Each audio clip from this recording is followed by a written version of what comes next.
प्रिया एक गरीब विधवा औरत थी। वह अपनी सास और 5 साल के बेटे अमित के साथ रहती थी। उसकी सास रुक्मणी बहुत गुस्से वाली थी। रुक्मणी हमेशा अपनी बहू को डांटती मारती रहती थी।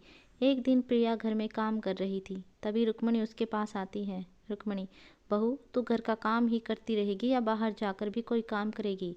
मेरे बेटे को तो खा गई, अब क्या मेरे पोते को भी भूखा मारेगी? बाहर जाकर कुछ काम कर और पैसे कमा कर ला। प्रिया, माँ जी मैं कल गई थी काम ढूंढने, लेकिन मुझे कोई काम नहीं मिला। आज फिर काम बाहर जाकर काम की तलाश करती हूँ। प्रिया अपनी सास और अमित के लिए खाना बनाकर बाहर चली जाती है। वह कई जगह जाती है लेकिन उसे काम नहीं मिलता। इसी तरह पूरा दिन बीत जाता है। प्रिया निराश होकर घर की तरफ चल देती है। तभी वह एक ढाबे पर किसी को बात करते सुनती है। ढाबे वाला, देख भाई मोहन, तू मुझसे दोगुने पैसे ले ले, लेकिन काम छोड़कर मत जा। इतना अच्छा खाना बनाता है, तभी मेरा ढाबा चल रहा है। अब तू अचानक काम छोड़कर जा रहा है। मोहन, मैं अपने गांव जा रहा हूँ, 1 महीने बाद वापस आऊँगा। ढाबे वाला, 1 महीने में तो मेरे सारे ग्राहक टूट जाएंगे। तू 1 हफ्ते में वापस आ जा, मैं तुझे दुगने पैसे दे दूंगा। लेकिन मोहन नहीं मानता और नौकरी छोड़कर चला जाता है। तभी प्रिया ढाबे वाले के पास जाती है। प्रिया, भैया मैंने अभी आपकी तुम्हारी सारी बातें सुन ली हैं।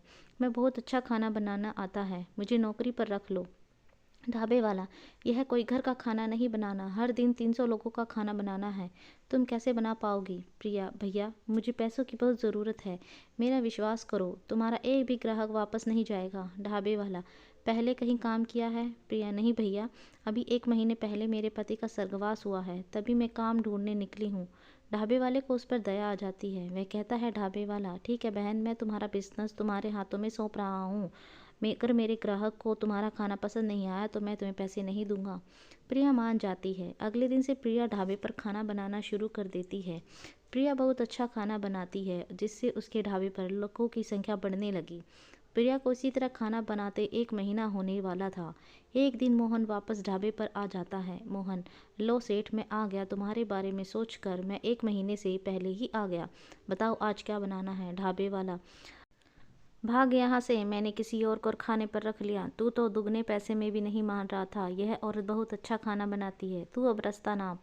मोहन बहुत गुस्से में आ जाता है। मोहन, मैं देखता हूँ यह ढाबा पर कितने दिन काम करती है, इसके जाने के बाद तू मेरे पास आएगा, तब तुझे दुगने पैसे देने होंगे। मोहन वहाँ से चला जाता है और प्रिया को ढाबे से निकलवाने की तरकीब सोचने लगता है। इसी बीच ठंड का मौसम आ जाता है। प्रिया को कभी कभी ढाबे पर बहुत रात देर हो जाती थी। ठंड के मौसम में वह ठिठुरती। एक दिन वह रात को वापस अपने घर जा रही थी, तभी उसी रास्ते में मोहन मिल जाता है। मोहन, सुन, वह ढाबा मेरा है, कल से वहाँ पे काम छोड़ दे, नहीं तो मुझसे बुरा कोई नहीं होगा। प्रिया, भैया मैं बहुत गरीब हूँ, मुझ पर रहम करो, तुम तो कहीं भी काम ढूंढ लोगे, मैं अकेली कहाँ जाऊँगी काम ढूंढने। मोहन, वह सब मुझे नहीं पता, कल से तू काम पर नहीं जाएगी। यह कहकर मोहन चला जाता है। प्रिया घर आकर बहुत रोती है। अगले दिन वह ढाबे पर जाकर ढाबे के मालिक को सारी बात बता देती है।